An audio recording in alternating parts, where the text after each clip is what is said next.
आज हम बात करेंगे शहर में होने वाले आगामी बड़े कार्यक्रमों की। नए साल तक कौन कौन से 3 बड़े इवेंट उदयपुर में होने वाले हैं और उनको देखने के प्रति पर्यटक किस तरह से बेताब हैं।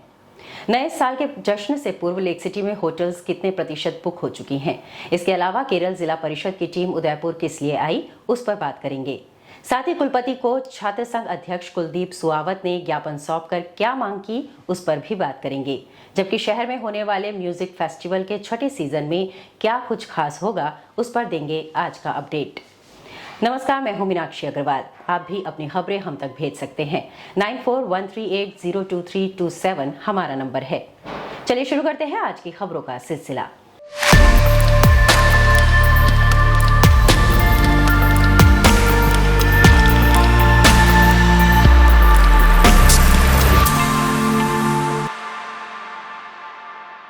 लेक सिटी अगले सप्ताह से नए साल तक कई बड़े कार्यक्रमों की गवाह बनेगी। इसको लेकर शहर में अभी से तैयारियां शुरू हो चुकी हैं। वहीं शेरपा मीटिंग के बाद देशी विदेशी पर्यटक भी बड़ी तादाद में आने लगे हैं।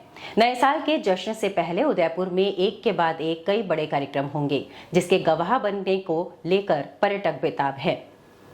नए साल तक अभी से होटल्स में बुकिंग हो चुकी है। खास बात यह है कि कोरोना के बाद भव्य तरीके से उदयपुर में नए साल का जश्न मनाया जाएगा। होटल्स में होने वाले कार्यक्रम इस बार नई थीम पर आयोजित होंगे। इसकी मुख्य वजह है शेरपा मीटिंग के बाद विश्व पटल पर छाए उदयपुर को निहारने की हर किसी को तमन्ना है। इसके अलावा दिसंबर इसलिए भी खास होने वाला है क्योंकि इस माह में कई ऐसे कार्यक्रम भी होते हैं जो अपने आप में राजस्थान और उदयपुर का प्रतिनिधित्व करते हैं। इसमें मुख्य रूप से शिल्पग्राम और म्यूजिक फेस्टिवल प्रमुख हैं। इसके अलावा पुष्प प्रदर्शनी के साथ उदयपुर का बाजार दिसंबर से गुलजार रहेगा। टूर व्यवसाय से जुड़े लोगों का कहना है कि शेरपा मीटिंग के बाद उदयपुर आने को लोग काफी उत्साहित है। साथ ही 31 दिसंबर को नववर्ष का सेलिब्रेशन भी इस बार खास होगा। दोनों ही वजह से करीब 60% होटल्स में एडवांस बुकिंग हो चुकी है। वहीं 40% बची हुई बुकिंग अगले सप्ताह तक पूरी हो जाएगी। यानी उदयपुर में 15 तारीख के बाद लगभग सभी होटल्स में बुकिंग हाउसफुल हो जाएगी। अंतर्राष्ट्रीय मानवाधिकार दिवस पर शनिवार को जनार्दन राय नागर विद्यापीठ के विधि विभाग और जिला विधिक सेवा प्राधिकरण के साझे में जागरूकता रैली निकाली गई। इस दौरान बड़ी तादाद में कानून की पढ़ाई करने वाले विद्यार्थियों ने बढ़ चढ़ कर भाग लिया। सूरजपोल से कोर्ट चौराहे तक निकली रैली में नारों के माध्यम से आमजन को कानून के प्रति जागरूक किया गया। डॉक्टर सुरेंद्र सिंह टुंजावत ने बताया कि मानव अधिकारों की स्थापना के संबंध में अंतर्राष्ट्रीय मानवाधिकार दिवस मनाया जाता है। इसको लेकर निकाली गई रैली को डालसा के सचिव कुलदीप शर्मा ने हरी झंडी दिखाकर रवाना किया। रैली में नारे लगाए गए और तख्तियों के माध्यम से जागरूक करने का प्रयास किया गया। जनार्दन राय नागर राजस्थान विद्यापीठ के संवैधानिक इकाई विद्यालय जो विधि विभाग है और हमारे डालसा के तत्वाधान में, दोनों के संयुक्त तत्वाधान में अंतर्राष्ट्रीय मानवाधिकार दिवस पर एक रैली निकाली गई। ये जागरूकता रैली बच्चों के द्वारा निकाली गई जो सूरजपोल से कोर्ट चौराहे तक निकली, जिसमें नारों के माध्यम से जनता को जागरूक किया गया कि क्या आपके संवैधानिक अधिकार हैं। ये हम हर वर्ष मूल अधिकार के रूप में मानवाधिकार को मनाते हैं। मानवाधिकार हमारे लिए बहुत इम्पॉर्टेंट है, बहुत खास है, ज़रूरी है। आज 10 दिसंबर को अंतर्राष्ट्रीय मानवाधिकार दिवस के रूप में मनाया जाता है। पूरे विश्व में मानवाधिकारों की स्थापना के लिए इस दिवस को बड़े धूमधाम से मनाया जाता है। इसी संदर्भ में डालसा और विधि विभाग के द्वारा जनार्दन राय नागर विद्यापीठ के विधि विभाग के छात्र जो BA LLB और LLB के हमारे छात्र हैं, उनके द्वारा जो है एक रैली का आयोजन किया गया। सूरजपोल से ये रैली शुरू हुई। माननीय न्यायाधीश जो कुलदीप जी शर्मा साहब जो डालसा के सचिव है, उन्होंने रैली को हरी झंडी दिखा करके शुरू किया और यहाँ पे कोर्ट चौराहे तक ये रैली बापू बाजार होते हुए आई है। और विभिन्न नारों और जो है मंत्रों के द्वारा जो है इस रैली को जो है उद्घोष के साथ जो है पूरी रैली को यहाँ पर लाया गया है। और हम चाहते हैं कि जो है मानवाधिकार दिवस को इसी तरह से हर जन अपनाए और मानवाधिकारों की स्थापना के लिए पूरे प्रयास किए जाए। केरल राज्य के पालाकट जिला परिषद के जिला प्रमुख, उप प्रमुख, परिषदों के सदस्य शनिवार को उदयपुर पहुंचे। इस जिला प्रमुख ममता कुंवर ने सभी का पगड़ी और दुपट्टा पहनाकर स्वागत किया। इस दौरान केरल जिला परिषद के सदस्यों ने राजस्थान के पंचायती राज व्यवस्था के बारे में प्रमुखता से जानकारी ली। मीडिया से बातचीत करते हुए केरल जिला परिषद के सदस्य ने कहा कि राजस्थान में महिला सशक्तिकरण को लेकर और काम करने की जरूरत है। वहीं उदयपुर जिला प्रमुख ममता कुंवर ने कहा कि हम लोगों ने भी केरल की जिला परिषद से जिन मुद्दों पर अच्छा काम हुआ है वहां के नवाचार को उदयपुर में लागू करने की कोशिश करेंगे। इस दौरान सभी लोगों ने उदयपुर के प्रमुख पर्यटन स्थलों का भी भ्रमण किया। हम तो केरल के पालघाट डिस्ट्रिक्ट के जिला पंचायत से आ रहे हो। मैं उधर के जिला पंचायत मेंबर हूँ। यहाँ हम एक हफ्ते से राजस्थान की अलग अलग ज़िले पर हम फिर रहे हैं। इधर की पंचायत राज सिस्टम और एक ही अलग अलग पंचायतें हम सब विजिट करके ही जा रहे हैं इधर। आज हमारा लास्ट दिन है राजस्थान पे और इधर उदयपुर की जिला परिषद में हूँ। हम इधर की केरल की और राजस्थान की ये पंचायती राज संविधान थोड़ा अलग अलग ही है। जिसे पालघाट डिस्ट्रिक्ट से ये सभी मेंबर, जिला प्रमुख, उप जिला प्रमुख आए हैं उदयपुर में जो भी पंचायत राज विभाग से जो भी कार्य हो रहा है हमारे जिला परिषद के माध्यम से इन्होंने उन कार्यों को भी देखा है। और हमने भी जो इनके जो केरला में जो भी कार्य हो रहा है वो भी हमने समझने की कोशिश की है। अगर केरला से अगर अच्छे से कोई मतलब सीख मिलेगी तो हम भी अपने उदयपुर डिस्ट्रिक्ट में उसको लागू करने की कोशिश करेंगे। और जैसे बोले महिला सशक्तिकरण, महिलाओं को हम ज़्यादा से ज़्यादा महिलाओं पे ध्यान देंगे कि महिलाओं को स्वयं सहायता समूह से हम जोड़कर उनको आर्थिक स्तर से हम उनको ऊपर उठा सकते हैं। और महिलाओं और बच्चों की पढ़ाई पर अच्छा ध्यान देने की कोशिश करेंगे। मोहनलाल सुखाड़िया विश्वविद्यालय के केंद्रीय छात्र संघ कुलदीप सिंह सुआवत के नेतृत्व में छात्रों ने शनिवार को कुलपति के नाम एक ज्ञापन सौंपा। इसमें 10 सूत्री मांगों को जल्द से जल्द पूरा करने की बात कही।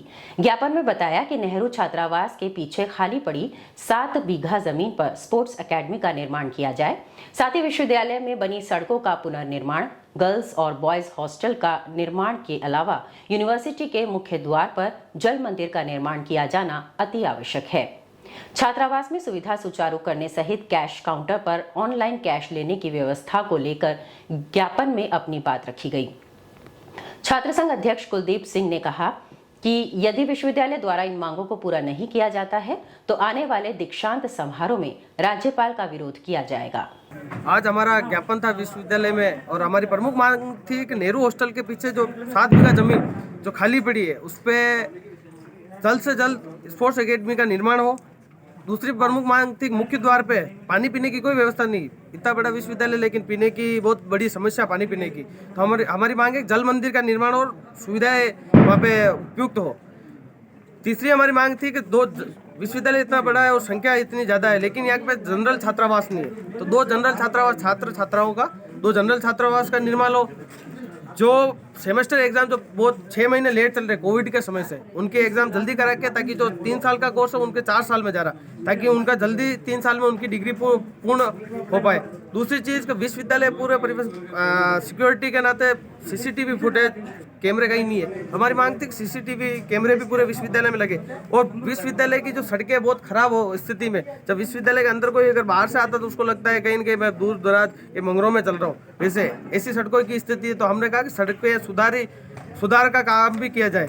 और विश्वविद्यालय में जो बिल्डिंग का खराब पड़ी है उसका जीर्णोद्धार करके वापस व्यवस्था पूरी सही तरीके से की जाए। जो हॉस्टल से पुराने एक भी हॉस्टल में मेस की सुविधा नहीं। जब हॉस्टल में छात्र रह रहे हैं तो उनको खाने पीने की व्यवस्था हॉस्टल में हो तो मेस की सुविधा उनको पूरी मिले। ये निम्न मांगों को लेकर हमने आज ज्ञापन दिया वीसी साहब को और वीसी साहब ने आश्वासन भी दिया कि बहुत जल्दी इन चीज़ों पे हम करके और काम करेंगे। तो वीसी साहब को चेतावनी और प्रशासन को भी चेतावनी दी अगर ये काम 20 दिन के अंदर या 20 तारीख पहले अगर हमारी बातें नहीं मानते या मांगे नहीं मानते हम आने वाले दीक्षांत समारोह में राज्यपाल जी का विरोध करेंगे। उदयपुर के मोहनलाल सुखाड़िया विश्वविद्यालय की मेजबानी में अंतर विश्वविद्यालय वेस्ट जोन बास्केटबॉल प्रतियोगिता का आगाज हुआ। प्रतियोगिता का शुभारंभ शनिवार को केंद्रीय विधि आयोग के स्थायी सदस्य प्रोफेसर आनंद पालीवाल के मुख्य आतिथ्य में हुआ। इस दौरान सुखाड़िया विश्वविद्यालय के कुलपति प्रोफेसर IV त्रिवेदी भी मौजूद रहे। इस प्रतियोगिता के उद्घाटन के दौरान सभी अतिथियों ने उद्घाटन मैच की टीम से मुलाकात कर उनकी हौसला अफजाई की। पहला मैच गुजरात यूनिवर्सिटी और उदयपुर के कृषि विश्वविद्यालय के बीच में खेला गया। उद्घाटन मैच के साथ 4 अलग अलग कोर्ट पर मैच शुरू हुए। इस टूर्नामेंट में वेस्ट जोन की कुल 94 विश्वविद्यालय की टीमें भाग ले रही हैं। इन टीमों को 4 अलग अलग भागों में बांटा गया है। पहला मैच MPUAT और जीजी यूनिवर्सिटी गोधरा के बीच खेला गया। इसमें MPUAT विजेता रही। पहले दिन चारों पुल के 15-15 मैच होंगे। कल से सेकेंड राउंड होगा और दूसरे मैच होंगे। 13 और 14 दिसंबर को चारों पुल के विजेता टीमों के बीच लीग मैच होंगे। इस मैच के आधार पर रैंकिंग होगी। इससे पहले सुखाड़िया विश्वविद्यालय 2017 में west zone inter university basketball प्रतियोगिता कर चुकी है, जिसमें सुखाड़िया की टीम ने गोल्ड मेडल हासिल किया था। भारत के सबसे बड़े वैश्विक संगीत महोत्सव Vedanta Udaipur world musical festival के पिछले संस्करणों को मिली शानदार प्रतिक्रिया के बाद इसके छठे संस्करण के लिए कर्टन रेजर इवेंट का आयोजन हुआ। यह विश्व का सबसे बड़ा संगीत समारोह है और इसकी अवधारणा तथा उत्पादन शहर द्वारा की गई है। राजस्थान पर्यटन की भी इसमें महत्वपूर्ण भूमिका है। इस इवेंट को नजरबाग ताज फतेह प्रकाश पैलेस उदयपुर में आयोजित किया गया। इस कार्यक्रम ने संगीत प्रेमियों के बीच काफी हलचल नजर आई। आगामी महोत्सव के टीजर के रूप में उदयपुर शहर के स्थानीय लोगों ने भाग लिया।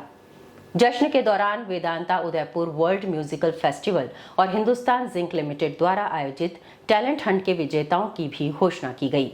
इसमें उदयपुर की वसुधा शेखावत, राजसमंद के विनोद कुमावत, उदयपुर के अंकित चौहान व अजमेर के नवदीप प्रताप सिंह झाला व उद्देश्य संगीत उद्योग में नई प्रतिभा को एक मंच देना और अपनी कला में आगे बढ़ने के लिए प्रोत्साहित करना था। इसके अलावा music festival Papon, Kamakshi Khanna, fado singer Katia Guerrero पुर्तगाल, आबा कोराओ और पुर्तगाल से सेंजा और भारत से फरहान अख्तर जैसे कलाकारों की मेजबानी करेगा।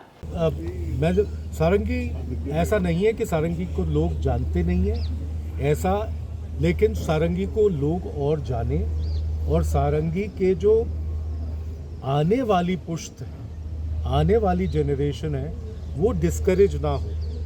क्योंकि क्या हो रहा है कि लोग अगर उनको इंटरनेशनल एक्सपोजर नहीं मिलता तब उनको डिस्करेजमेंट होता है। तो मेरा बेटा तो हो सकता है बजाए, बट मेरा पोता नहीं बजाएगा जब तक आप ब्राज़ील, इंग्लैंड, फ्रांस से सारंगी को नहीं सुनने देंगे। तो आइडिया ये है कि हम कम से कम जो आज हिंदुस्तान जिंक और हमने ये मुहिम स्टार्ट करी है, हम चाहते हैं कि सारंगी आगे बढ़े और इनक्रेडिबल वर्ल्ड हेरिटेज में ही नहीं आए, बट सारे वर्ल्ड में, सारे विश्व में सारंगी के जो लोग हैं उनको इंकरेजमेंट। सरदारपुरा स्थित निजी हॉस्पिटल में इलाज के दौरान महिला की मौत के बाद परिजनों ने हंगामा कर दिया। हॉस्पिटल के खिलाफ विरोध जताने कलेक्ट्रेट पहुंचे परिजनों को पुलिस ने खदेड़ दिया। दरअसल लसाड़िया गांव की रहने वाली पद्मिनी मीणा के परिजन इलाज के लिए उसे शहर के MB हॉस्पिटल लेकर आए थे, जहां उसका इलाज चल रहा था। परिजनों का आरोप है कि डॉक्टर हर्ष ने महिला को इलाज के लिए सरदारपुरा स्थित अपने निजी हॉस्पिटल कल्पना नर्सिंग होम में रेफर कर दिया, जहां 8 दिसंबर को इलाज के दौरान महिला की मौत हो गई। परिजनों ने जब हॉस्पिटल प्रशासन से मृत्यु का कारण पूछा तो कोई स्पष्ट जवाब नहीं मिला और परिजनों से इलाज के बकाया पैसे की मांग कर डेड बॉडी ले जाने के लिए कहा गया। इसके बाद शुक्रवार को MB हॉस्पिटल में मृतका का पोस्टमार्टम हुआ। शनिवार को परिजनों ने आरोप लगाया कि मृतका का MB हॉस्पिटल में कैंसर का इलाज चल रहा था और कल्पना हॉस्पिटल ने पथरी का ऑपरेशन कर दिया। ऐसे में परिजनों ने हॉस्पिटल प्रशासन पर और डॉक्टर्स पर लापरवाही बरतने का आरोप लगाते हुए हंगामा कर दिया। परिजन हॉस्पिटल प्रशासन व डॉक्टर के खिलाफ विरोध प्रदर्शन करने के लिए शनिवार को कलेक्ट्रेट पहुंचे तो भोपालपुरा पुलिस ने उन्हें कलेक्ट्रेट से खदेड़कर भगा दिया। लाल है, मैं पेशे से पत्रकार हूं और जब मुझे घटना मालूम पड़ रही है लगातार, इससे पहले मेरी भतीजा बहू जो श्रीमती रामीबाई पिछले महीने उसको महाराणा भोपाल से डॉक्टर हर्ष चुंग ने बहला फुसला के अपने कल्पना नर्सिंग होम में ले गए और फर्जी ऑपरेशन करके पीलिया रो था और उसका ऑपरेशन करके उसको मार दिया। आज ये घटना मालूम पड़ी है कि एक गरीब आदमियों को जो सलूमर के थे उनकी भी एक महिला को हत्या कर दी गई है और पहुँचे हुए हैं डॉक्टर सुनील चंग और डॉक्टर हर्ष चंग दोनों मिलके महाराणा भोपाल से सीधे साधे मरीजों को बहला फुसला के बहका के अपने यहाँ ले जाते हैं और लगातार हत्या कर रहे हैं। इस पर रोक लगनी चाहिए। जिला प्रशासन, राज्य सरकार और भारत सरकार इस पर कार्रवाई करे। इन हत्यारों के खिलाफ सख्त कार्रवाई होनी चाहिए। और प्रशासन से कहता हूं कि डॉक्टर सुनील चंग को गिरफ्तार करो और हर्ष को गिरफ्तार करो और बर्खास्त करो, सर्विस से बर्खास्त करनी चाहिए। डॉक्टरी पेशा को बर्बाद कर रखा है, बदनाम कर रखा है। हम डॉक्टर को भगवान मानते हैं, भगवान के वेश में ये एक राक्षस है। शहर के तीजका चौक नोहरे में शनिवार को एडिशनल एसपी चंद्रशील ठाकुर ने आमजन के साथ जनसंवाद किया। ठाकुर ने पुलिस और आमजन के प्रतिनिधियों से संवाद कर आपस में बेहतर तालमेल बैठाने की अपील की। उन्होंने कहा कि शहर की आबोहवा में सौहार्द स्थापित हो, इसके लिए पुलिस और आमजन दोनों को बेहतर तालमेल स्थापित करना होगा। उन्होंने कहा कि पुलिस आपकी सेवा के लिए ही बनी है और इसके लिए आपको भी पुलिस के साथ मैत्रीपूर्ण संबंध स्थापित करने होंगे। हालांकि इस दौरान सुनाए आप भी उन्होंने जन संवाद में पुलिस और आमजन को क्या नसीहतें दी।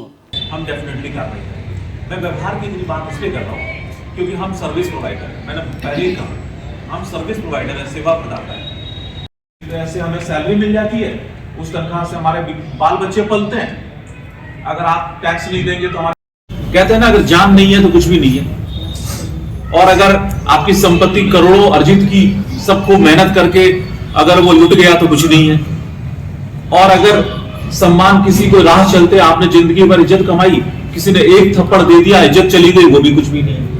मैं तो बाकी अपराधों की बात नहीं कर रहा, मैं तो छोटी छोटी तसल्ली नहीं आएगी। आपको जब वो बंद कर देगी तो आपको चैन आएगा कि मेरा जिसने थप्पड़ मारा उसको पुलिस ने बंद किया। मेरा सिर्फ ये कुछ मिलता नहीं है। आप रजिस्ट्रार ऑफिस में 10% की रिश्वत देके आते हैं जमीन के, और आप हर जगह कमीशन दे रहे होते हैं, ठेकेदार इंजीनियर को दे रहे होते हैं। देखता हूं पुलिस वालों के खिलाफ इतनी झूठी और गलत बातें लिखी होती है, 90% झूठ होती है। मैं जानता हूं, इसलिए मुझे पता है झूठ है। वो झूठ बात फैलाते हैं, एक अफवाह फैलाते हैं, 10 आदमी उस अफवाह को सपोर्ट करते हैं। मावली तहसील की ग्राम पंचायत घासा में स्थित ग्राम सेवा सहकारी समिति पर शनिवार को दोपहर में यूरिया खाद की गाड़ी पहुंची तो किसानों की यूरिया खाद लेने के लिए कतारें लग गईं। गांव सहित आसपास के गांव नूरड़ा, पीपरौली, माड़कावास, मांगथला, थोली मगरी आदि गांव के किसान खाद लेने के लिए लाइन में लगे दिखाई दिए। जानकारी के अनुसार यहां पर 450 खाद के बैग आए। शाम 5 बजे तक करीब आधे बैग निकल चुके थे, वहीं लोगों की कतारें लगी रहीं। पिछले कुछ दिनों से खेमली स्थित ग्राम सहकारी समिति पर भी यूरिया खाद उपलब्ध नहीं है, जिससे किसान परेशान हैं। सहकारी समिति के सदस्यों ने बताया कि 1-2 दिन में खाद आने की संभावना है। तो ये थी आज की ताज़ा तरीन खबरें। अब दीजिए अनुमति। नमस्कार।